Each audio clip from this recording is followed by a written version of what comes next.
Mais um reaction dele, Freak. E esse caso, ele me chamou a atenção pelo nome. Caso Evandro e as Bruxas de Guaratuba.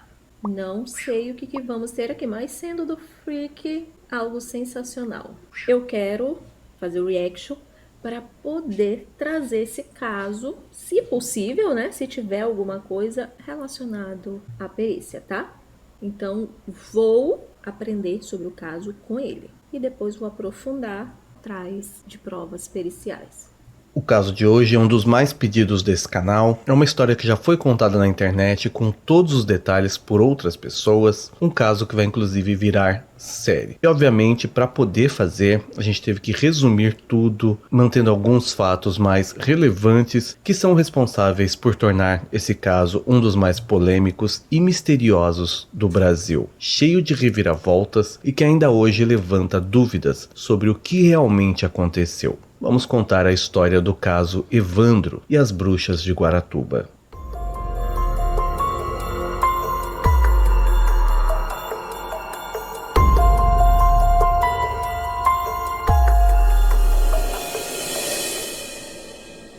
Essa história se passa no Paraná, mais precisamente em Guaratuba, que é um município do estado, e as suas principais atividades econômicas são a pesca, a agricultura e o turismo. Esse roteiro é feito, obviamente, com base nas notícias da época, houve uma grande cobertura da mídia, e nós fizemos de forma que caiba num tempo e num formato adequado para o YouTube e que funciona também para o canal. Se você quiser mais detalhes, é bem provável que você já conheça o projeto Humanos, que já contou essa história em 25 episódios, bem mais detalhadamente, e é bem fácil de você encontrar também na internet. Para poder falar do Evandro, antes a gente tem que falar de uma outra criança, um menino chamado Leandro Bossi, que na época tinha 7 anos e que desapareceu durante um show que ocorreu em Guaratuba no dia 15 de fevereiro de 1992. Esse caso inclusive teve também bastante reviravoltas e acabou bem parecido com o caso do impostor que eu já contei aqui nesse canal. Se vocês quiserem, posteriormente a gente pode fazer um vídeo só do caso Leandro Bossi. Mas o Leandro e o Evandro não foram os únicos desaparecidos na época. A população já estava assustada com o desaparecimento de várias crianças. Esses outros casos, porém, não foram tão noticiados,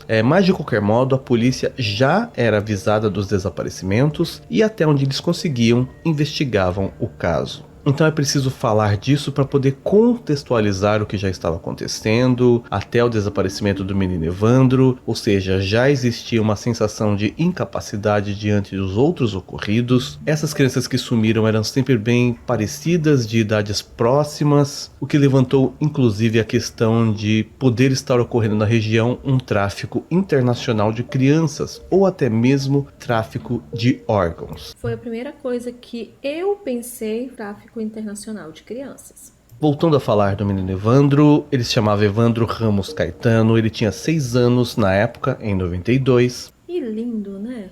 Era filho de Maria Caetano e Ademir Caetano, o menino loiro, de olhos claros, considerado um garoto feliz, bem tratado pelos pais, que estudava à tarde no Colégio Municipal Olga da Silveira, que ficava a cerca de 100 metros da sua residência. A mãe dele trabalhava também nessa escola na secretaria, então apesar do menino estudar à tarde, ele passava as manhãs com a sua mãe no colégio. Quando era hora do almoço, ele ia para casa, comia e voltava depois para frequentar as aulas até o final do dia. Quando foi no dia 6 de abril de 92, como estava chovendo, a Maria decidiu não levar o garoto pela manhã. Ela deixou ele dormindo, o café da manhã estava pronto e como a casa era próxima, assim que ele acordasse, ele iria então para a escola. A escola ficava praticamente na esquina de casa, era um quarteirão de distância, então como era costume esse trajeto, a mãe do menino não viu risco. O menino então acordou, tomou café e foi ao encontro da mãe. Chegando na escola, ele disse que tinha esquecido em casa um brinquedo que ele queria levar aquele dia. Então, a mãe permitiu que ele voltasse até em casa para poder pegar o tal brinquedo, enquanto isso ela ficava trabalhando lá na secretaria. Ela passou seu tempo ocupada e quando deu a hora do menino estudar, ela percebeu que o filho não apareceu na hora habitual. Ela pensou que talvez ele tivesse chegado em casa, começado a brincar e acabou perdendo a hora. Sendo assim, ela achou melhor ir até em casa buscá-lo. Porém, quando ela chegou em casa, ela teve uma surpresa ruim. O brinquedo que o menino foi buscar ainda estava lá, mostrando que ele Não chegou em casa. Nessa situação, ela já ficou desesperada e começou a procurar Evandro pelo bairro, perguntou e pediu ajuda de vizinhos, ninguém tinha visto o menino. Como era mais uma situação de desaparecimento, rapidamente a história se espalhou. Na cidade de vocês tem histórias de desaparecimento? Porque aqui em Manaus, pelo menos eu cheguei aqui em 2006, 2007. Em 2008 teve, muito forte, 2007 também. Lá no Maranhão teve também. E na cidade de vocês, me conta aí. E o que vocês acreditam que seja? No caso da cidade de vocês, se seria tráfico internacional de crianças, tráfico de órgãos, ou rituais, sim, acontece. A cidade também não era tão grande e como os pais do Evandro eram funcionários públicos, né? A Maria era funcionária da escola e o pai trabalhava na prefeitura. Logo, o prefeito da cidade também ficou sabendo e, como eu falei antes, não era o primeiro caso. Foi solicitado então para investigar essa história uma divisão da polícia especializada em sequestros, o Grupo Tigre. E sequestro era como o caso seria então tratado. Esse grupo era conhecido por obter sucesso em todos os casos que atuava, e além desse grupo, 2 delegados também foram designados para as... Mas sequestro com qual intuito? A família era de servidores públicos, não eram pessoas com fortunas. No dia do desaparecimento não houve nenhum avanço, no dia seguinte também não. Nos dias seguintes não houve nenhum contato de nenhum suposto sequestrador. Todos os boatos sobre o caso eram checados, mas não levavam a lugar nenhum. Houve inclusive a ajuda de guias espirituais, né, videntes, para tentar localizar o menino, mas nada foi achado. Alguns dias depois, no dia 11 de abril, num matagal perto da casa do garoto, um bando de urubus chamou a atenção da população por estarem sobrevoando a região. E foi aí que algumas pessoas decidiram ver o que tinha ali que aqueles animais estavam querendo. E um lenhador foi a primeira pessoa a chegar no local. E lá havia um corpo. Esse corpo era aparentemente de uma criança, já estava em certo grau de decomposição, estava escalpelado, as mãos e parte dos pés haviam sido retirados, assim como outros órgãos. A polícia chegou no local, que ficava a cerca de 1.900 metros da casa onde o menino morava, e então chamou a família para poder reconhecer o cadáver, verificar se era ou não um menino. 2 pessoas da família foram, uma pessoa que é primo do garoto Evandro, segundo as palavras dele, disse que era difícil reconhecer, mas tudo indicava que era o menino. Para identificá-lo, foi verificado ali próximo também que havia uma chave da casa do menino e havia também a bermuda que ele usava no dia. Segundo a mãe do garoto, o pai dele o reconheceu por uma marca que ele tem nas costas. A própria perícia disse que no estado de decomposição que o corpo Ele trouxe a perícia. Pera, vamos lá. estava, somente um exame de DNA poderia dizer se era realmente ou não o garoto, mas até então era tratado como o corpo do Evandro. Nos dias seguintes, Isso em 1990 e pouco, né? Exame de DNA naquela época, material para exame de DNA no Brasil. Mas já tinha. a polícia continuava a investigar quem teria matado o menino e enquanto isso a família também investigava por conta própria. O primo do garoto levantou Por que será que a família estava investigando por conta própria? algumas desconfianças e uma delas era sobre um pai de santo que seria o vidente que teria junto com outras pessoas se apresentado para a família dias antes, né, do corpo ser encontrado para ajudar a localizar o garoto, e o cadáver foi achado em uma região que esse pai de santo teria apontado como um lugar onde havia uma energia diferente, que algo ruim deveria ter acontecido ali e poderia ser referente ao garoto Evandro. Na ocasião em que E aí vocês acham que olha, existem casos que foram solucionados com ajuda sim mediúnica, tá? Inclusive eu sei de um caso lá no Pará. E o médium, ele foi sim colocado no rol dos suspeitos, mas depois foi feita toda uma investigação e ele foi liberado. E vocês acreditam que esse médium, esse pai de santo, estaria envolvido com crime? Ou foi realmente uma ação mediúnica mesmo? Ele apontou esse local e ele se dizia incorporado por uma entidade. Assim, a família pediu que a polícia investigasse esse homem, já que eles sabiam onde estava o corpo, e quando o corpo foi achado, todos associaram a cena do local do corpo como algo relacionado a algum ritual de magia. Quando esse pai de santo foi na casa da família do menino, sem os pés, sem as mãos, sem os órgãos, alguns órgãos, né? Tem que ver quais são esses órgãos que estavam faltando. Quando ele foi tentar ajudar a solucionar o caso, ele estava acompanhado de outras pessoas e uma dessas pessoas era uma das filhas do prefeito da cidade. Dentro dessa suspeita, houve ainda um reforço da desconfiança por parte dos familiares por outra filha do prefeito ter tentado impedir manifestações públicas na cidade sobre o caso, como se ela tentasse de alguma forma abafar a situação. Algumas pessoas entendem que ela queria, na verdade, impedir que a cidade ficasse mal falada, já que o pai dela era o prefeito, enquanto outros achavam que realmente foi uma tentativa de impedir as investigações. O fato é que, como as informações da família, mais especificamente colhidas por um primo do Evandro, um homem chamado Diógenes, que também era ex-policial, ex-investigador da polícia, essas informações eram passadas ao grupo da Polícia Civil, o grupo Tigre, mas segundo a polícia, a família mais atrapalhava do que ajudava, e esse grupo Tigre da Polícia Civil passou a ignorar o Diógenes e as informações da família. Sendo assim, ele decidiu então passar essas informações que ele tinha para a polícia militar. Mais especificamente, quem atuou nessa parte da investigação foi o grupo da polícia Águia. O grupo Tigre, que era da Polícia Civil, investigava antes, também foi acusado de fazer vista grossa e não investigar como deveria, por estarem muito ligados à família e aos interesses do prefeito da cidade. Então, após 3 meses de investigações feitas pelo grupo Tigre, não tinha nenhum resultado. A família passou as informações então para o grupo Águia, que em 10 dias apresentou nomes, acusados e uma história completa de como tudo tinha acontecido. O primeiro acusado foi um homem chamado Oswaldo Marceneiro, que era o tal pai de santo. Ele tinha chegado na cidade fazia pouco tempo e mantinha um local onde ele fazia atendimentos espirituais e que junto com outras pessoas foi preso. Toda essa situação ocorreu sem divulgação por parte da polícia. Quando essa história veio à tona, já as pessoas estavam presas, já tinham confissões gravadas e aí sim tudo foi noticiado com o caso já considerado solucionado. Segundo a então confissão dos acusados,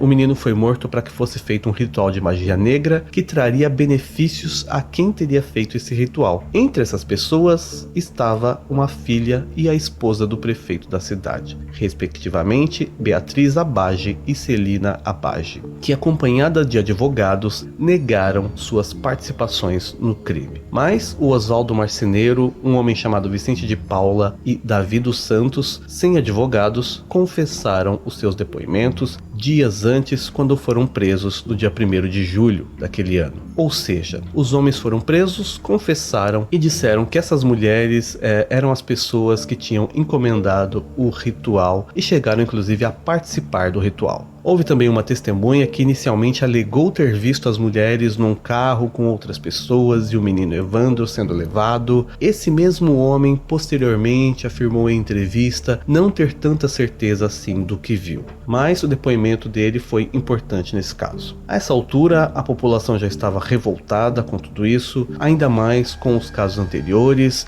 O prefeito acabou perdendo o cargo pelo envolvimento da família, a mídia do país todo e até de fora do país falou sobre o assunto. Foi feita uma coletiva de imprensa onde o Oswaldo Marceneiro, o pai de santo, contou detalhes de como ocorreu o crime e ele acabou acusando mais 2 pessoas de estarem envolvidas, Francisco Sérgio Cristofolini e Ayrton Bardelli. Então, no total, 7 pessoas foram presas. A Celina Beatriz, o Oswaldo e o Davi tiveram confissões gravadas em áudio e vídeo que estavam de posse da polícia, porém essas 2 mulheres começaram a alegar posteriormente, publicamente, que tinham sido torturadas para confessar o crime, mas mesmo assim muita gente não acreditou nessa versão e as 2 permaneceram presas aguardando o julgamento. E foi aí então que começou a se dizer que essas duas mulheres eram as bruxas de Guaratuba. Elas ficaram presas em regime fechado de 92 até 1996, quando elas conseguiram liberação para prisão domiciliar. Foi quando elas aguardaram mais um período e só vieram a ser julgadas novamente em 98, num julgamento em São José dos Pinhais, que ficou conhecido como o tribunal do júri mais longo da história do Brasil. Ele durou 34 dias. Quais eram as provas contra as mulheres? A confissão dos outros supostos acusados, um corpo encontrado que próximo havia a chave da casa da família do Evandro, a bermuda dele, o corpo foi reconhecido pela família como sendo do menino, porém os testes de DNA feitos na época, que foram 3, 2 deles são ditos que tiveram resultados inconclusivos. E o terceiro, que apontou que o corpo era realmente do Evandro, foi com pouco mais de 97% de certeza. Na genética forense, hoje não se trabalha com 97%, se trabalha com 99,99999%. Foi feita uma triplicata. 2 deram inconclusivos e 1 deu nessa porcentagem. Eu peço até para os meus colegas geneticistas forenses, eu vou tirar essa dúvida, tá? Porque, pelo que eu lembro, o laudo, ele sai conclusivo com a porcentagem de 99,99999 decimal aí, tá? E não 97%. Sendo que esse que dizia que era o menino, feito com um método da época, que hoje em dia não é considerado como aceitável, ou seja, nos dias atuais, aqueles 97% de certeza é também considerado inconclusivo. Esse cara é demais, é isso mesmo. Muito bem, Freak. E foi levado também em conta que o material para os exames de DNA foi coletado de maneira não relatada oficialmente. Olha a cadeia de custódia. Algumas coisas não mudaram até hoje.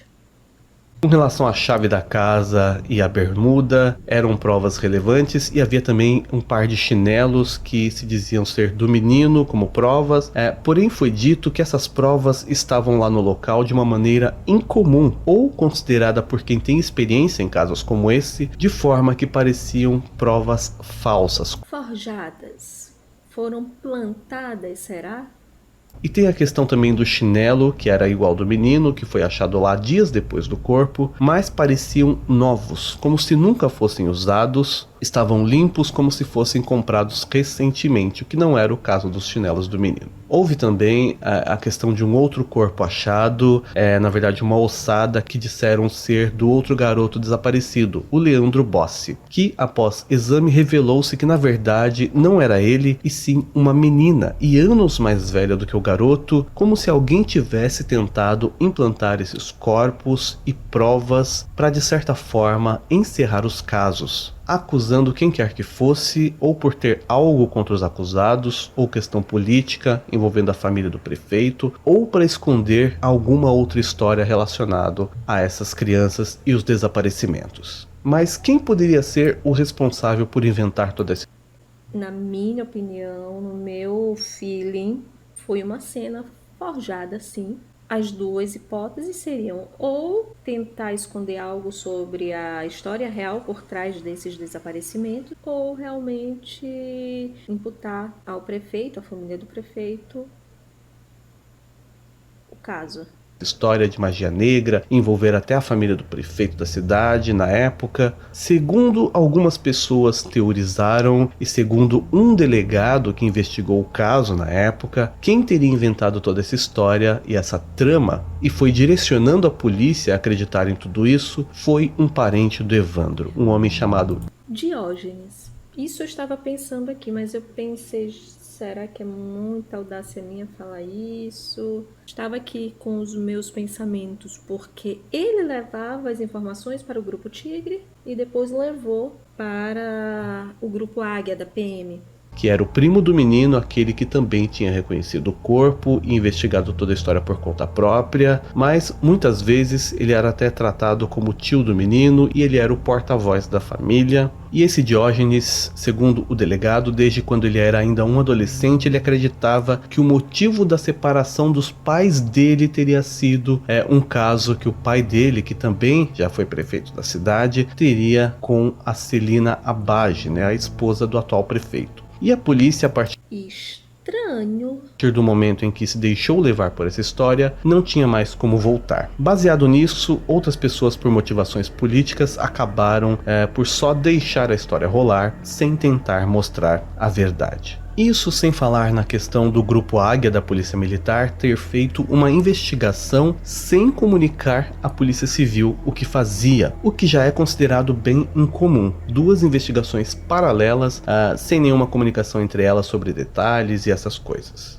Algumas pessoas da própria polícia acreditam inclusive que a polícia militar não teria o porquê investigar esse caso, e sim somente a polícia civil. Houve ainda a questão de a culpa ser baseado em uma previsão de um pai de santo que não mostrou exatamente onde o corpo estava, mas apontou, supostamente incorporado, um local próximo, onde haveria uma energia diferente, ruim. Porém, outros videntes antes desse homem já teriam dito também à família que algo triste aconteceria na cidade e na casa deles. Uma dessas pessoas videntes chegou inclusive a, depois do ocorrido, confirmar que era do menino que ela falava, e essas outras pessoas, esses outros videntes, não foram investigados, deixando a entender que havia algum problema pessoal contra esse pai de santo especificamente. Fora a alegação de tortura que todos os acusados fizeram, eles disseram também que só falaram que lhes foi obrigado a falar, e pausa nas gravações das confissões sugerem que tudo era ditado para que eles repetissem.